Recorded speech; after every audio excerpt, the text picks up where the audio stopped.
So since we see that the Seeger plot shows a deviation where we have a larger number of neutrons than protons, sort of begs the question then, what exactly is the role of the neutrons in the atom? Why are there neutrons in the atom? And so to understand that question, we really need to think about what the protons and neutrons feel. The two nuclear particles, these are referred to as nucleons, the particles that are in the nucleus. And we already know that the proton feels the nuclear forces, feels the electromagnetic force, and it feels gravity. It feels all four of the fundamental forces that we know exist in nature.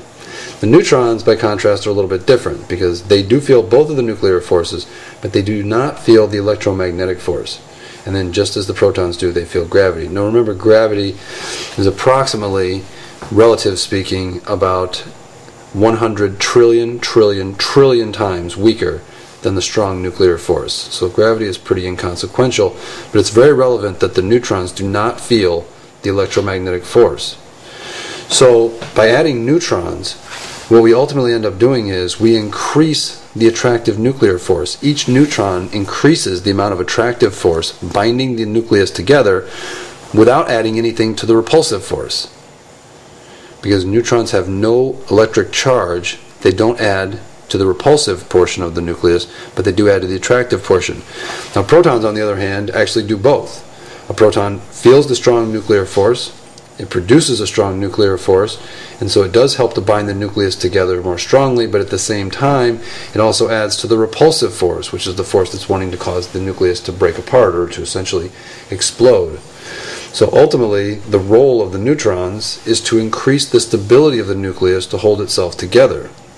Now if that were the case, you would think we would just simply add as many neutrons as we want.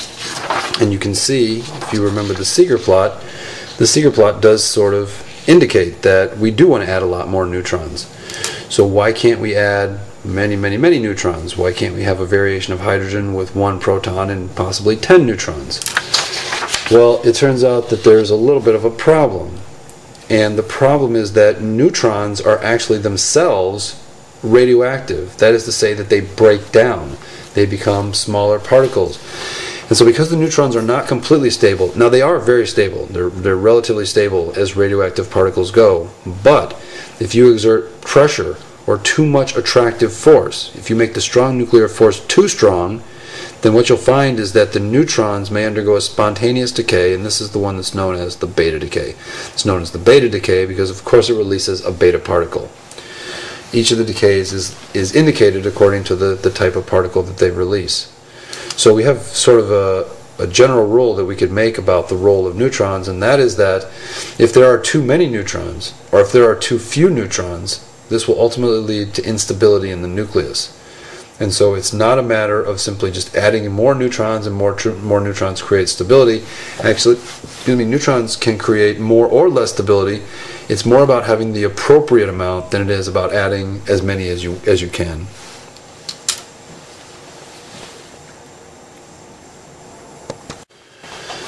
So now that we understand the role of the neutrons in the nucleus, let's take a look at some of the different types of decays that are possible. And of course we're going to look at 3 different types of decays. Each different decay process releases one of the 3 different types of particles. We have the alpha decay, we have the beta decay, and we have the gamma decay. So let's take a look at some examples of the alpha decay. And let me give you a few examples. Now this should remind you very much of what you did in chemistry, where you would balance chemical equations. We would look for the same number of atoms on each side. Now there's a similarity between chemical equations and what we're going to do with the radioactive equations. Essentially these are not chemical equations, they're nuclear equations. And we don't look for the same number of atoms. In fact, nuclear decay means that the atoms are changing into a different kind of atom. So there will not be equal numbers of atoms.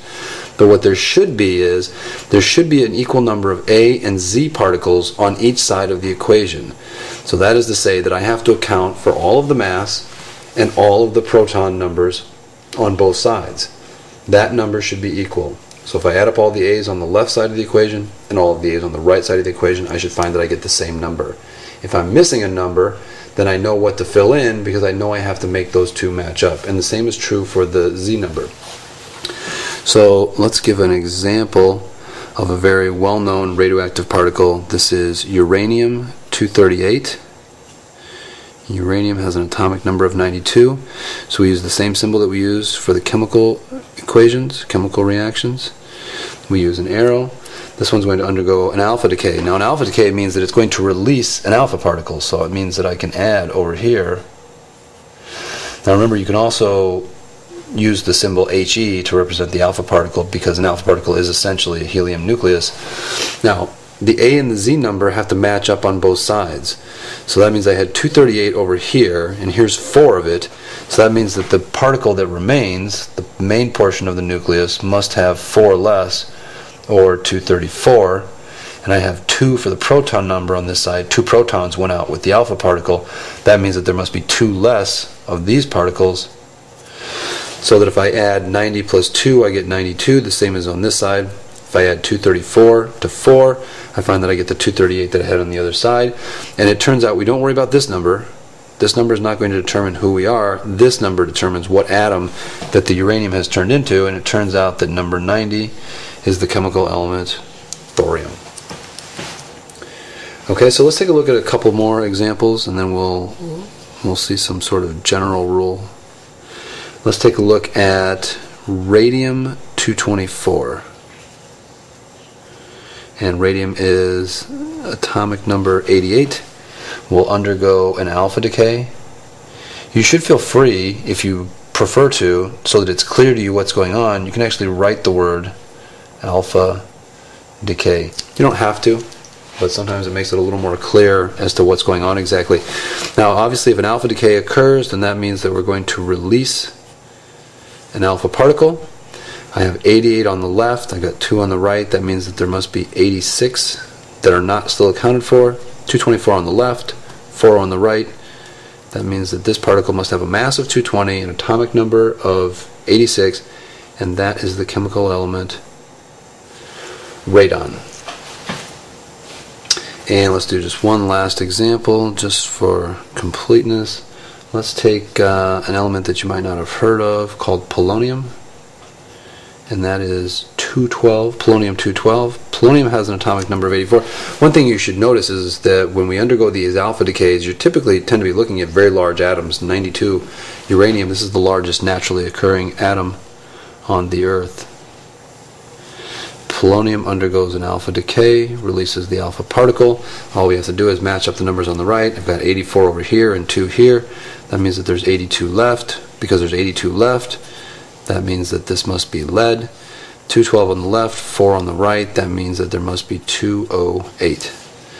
And that's it. The alpha decay is actually very simple. What ultimately has ended up happening is that a small part of the nucleus, a helium nucleus, or an alpha particle, has been emitted and left behind what is still arguably a very large atom.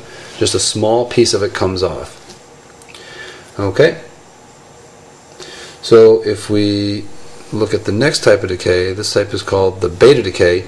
And in the beta decay, this is a little bit different. This is a kind of a strange decay, because rather than just simply a piece of the nucleus coming out, what happens is one of the neutrons inside feels too much force. There's too much nuclear force inside the nucleus of this particular nuclide. And what ultimately ends up happening is the neutron decays and it becomes 3 particles. It becomes 1 proton, 1 electron. Now the proton and the electron conserve the charge, because of course if I had a neutral particle before, overall I still have to have a neutral particle. So the proton and the electron, those two cancel each other's charge, and then I also produce a particle called an antineutrino. This is an extremely tiny particle, and the antineutrino was understood that this particle must exist. Enrico Fermi suggested that it must exist because we do not find that the electron, which comes flying out of the nucleus, the proton stays, but as the electron comes flying out of the nucleus of the atom, it comes out with different ranges of energies. Instead of being released always with the same amount of energy, which would be, you would suspect, it comes out with a range. Now the only reason that it could come out with a range is that there must be a third particle that's unaccounted for, that's not easy to detect. And so Enrico Fermi suggested the particle must be neutral because we don't see that it's manipulated by electric or magnetic fields, and he added the letters I and O at the end of it because that makes the particle very small. So they realized there must be a very small electrically neutral particle that accounts for the fact that the electron has a continuous range. So depending on which direction the neutrino went off, you'll find that the electron has a different energy as it comes out. So the neutrino is not so important that you know a lot about the neutrino. You simply need to know that it is one of the particles that comes out of the beta decay. So let's take a look at some of these reactions. Let's take, for example, thorium-234. And thorium, if you remember from back up here, that was element number 90. So if you notice, thorium-234 is actually still radioactive. It's not done. It's not stable yet. So it actually goes from uranium, undergoes an alpha decay, to become thorium-90. The thorium-90 then undergoes a beta decay. Again, if you like to write the word beta decay over the top of the arrow, that's fine. Not necessary, but you're certainly welcome to. So we release one electron. An electron has effectively no mass and a -1 charge. We get the antineutrino. So antineutrino kind of looks like a curved V. It has no mass and it has no charge. So if we look at the numbers along the top, you can see that nothing has happened to the mass. We actually still have 234. But I had 90 on the left, and now I have -1 on the right, because the electron has a -1 charge. So, and if you remember, the neutron decays to become a proton. So I actually have one more proton than I had before. So if I had 90 to begin with, and one of my neutrons turned into a proton, that means that I now have 91.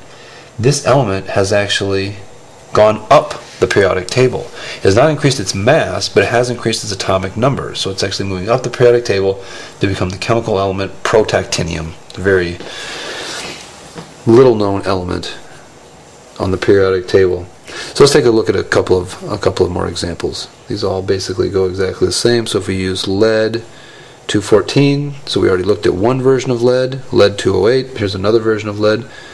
This is lead-214. It undergoes the beta decay. So whenever you're doing these decay equations, you always want to write the particles that came out first. 0, -1. Sorry, there's a little bar over this guy. So these are the two small decay particles that come flying out of the nucleus. What's left behind? Well, there's no change in mass, so I still have 214. And down here on the bottom, I actually go up. And this becomes the chemical element bismuth.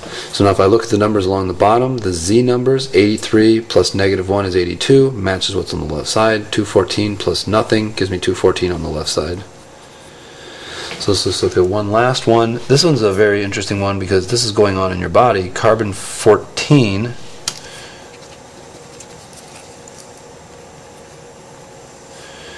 There's carbon has atomic number 6. Carbon-14 also undergoes a beta decay. It releases an electron.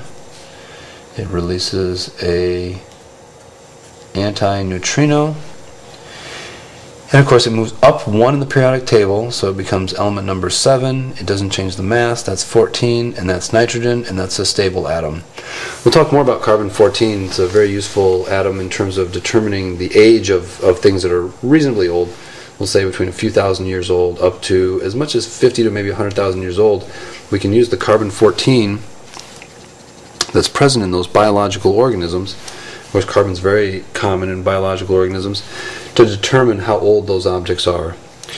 So in our last radioactive decay, this is called the Gamma Decay, and this is a little bit of a peculiar decay also because no solid particles come out of it, no protons, no electrons, no neutrinos. Simply an intense photon of light called the gamma ray comes out. Now ultimately what has happened is nobody has changed into anything else. There is no neutrons turning into protons, no protons and neutrons come flying out of the nucleus. All that has simply happened is that we've rearranged the nucleus. So you can imagine that the nucleus was unstable and at a higher energy level, and as it contracts in a little bit and becomes a little more stable, it releases some of that energy that it no longer needs. So the gamma ray actually is very simple. We'll just look at one example of this, and we will look at uranium-238-92. Now let me remind you that we already looked at this one at the beginning. So this reaction would have occurred after this one. So not all uranium nuclei are like this, but some of them are at a slightly higher energy level. Things are not organized as tightly or as closely together as they could. And so when that happens, what ultimately happens before it undergoes the alpha decay, it will undergo this. Of course, we can do the same gamma decay. And the uranium is perfectly intact. I still have uranium. But I also get the gamma particle. And that's it. Gamma particle has no mass. It has no mass, and of course no atomic number. It's not made of protons or neutrons or electrons at all. So it's 0 for both the A and the Z number. The A and the Z on the left and the right match up. So this is a little bit less common type of decay. The beta decay is probably one of the most common. The alpha decay is maybe the next most common. The gamma ray, just a few atoms have this sort of instability in which that there are several ways you can combine together the 92 neutrons that we have and approximately 150 or so neutrons. The protons and neutrons can be combined together in a couple of different ways, and there's one of those ways that's most stable, and when one of the other forms is what has occurred for the atom, then you'll find that these guys will rearrange themselves, and as they rearrange themselves into a tighter packed organization, they squeeze out some of the energy in the form of a gamma ray. And we can look graphically at what this looks like also.